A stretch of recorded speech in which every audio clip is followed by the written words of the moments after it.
छोटे से गांव में, जहां सरसब्ज पहाड़ियों के साथ एक अजीब व गरीब झील थी जिसे सरख पानी की झील कहा जाता था।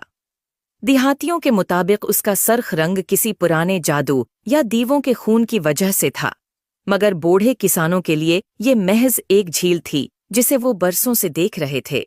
अफजल एक मेहनती किसान था। एक दिन जब उसने अपनी खशक होती हुई तरबूज की फसल पर नजर डाली तो उसने झील से पानी लेने का फैसला किया। गर्मियों की शिद्दत ने उसकी फसल को तबाही के करीब पहुंचा दिया था और कोई दूसरा पानी का जरिया मौजूद न था।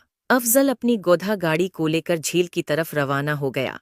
जब उसने अपने ड्रम सरख पानी से भरे तो उसने महसूस किया कि ये पानी कितना चमकदार और जिंदा महसूस होता है, जैसे सरख मोती। कुंधे अचकाते हुए वो पानी को वापस अपने खेत ले आया और अपनी प्यासी तरबूज की फसल को सीराब करने लगा।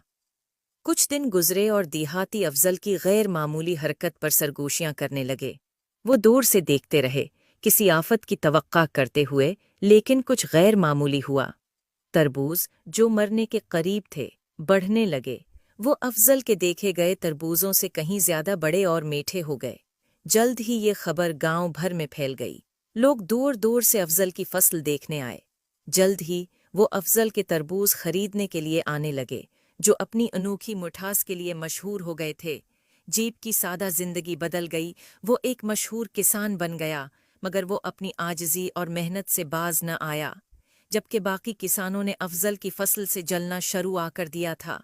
एक शाम सब मिलकर अफजल को हराने की साजिशें करने लगे। उन्होंने अपनी फसल को झील का पानी दुनिया का सोचा, मगर झील के पानी से उनकी फसल को खास फर्क ना पड़ा।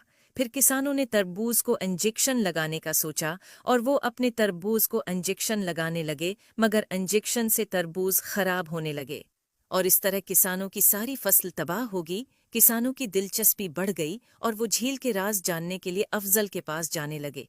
फिर तमाम किसानों ने अफजल से अपनी गलती की माफ़ी मांगी और सरख झील का पूछा कि हमारे तरबूज क्यों नहीं बड़े हुए। तो अफजल ने इन्हें अपने दादा की बात बताई कि ये झील सिर्फ नेक और मेहनत करने वालों की मदद करती है। इस तरह सब लोग नेक और उसचे दिल से सरख झील से अपनी फसलों को सराब करने लगे। वक्त गुजरता गया और गांव भी बदल गया। गांव खुशहाल हुआ, एक ज़रूरी और तिजारती मरकज बन गया। झील, जो कभी खौफ का बाअस थी, अब खुशहाली और जिंदगी की अलामत बन गई। उम्मीद है आपको स्टोरी पसंद आए होगी। Thanks for watching. Please like and subscribe my YouTube channel.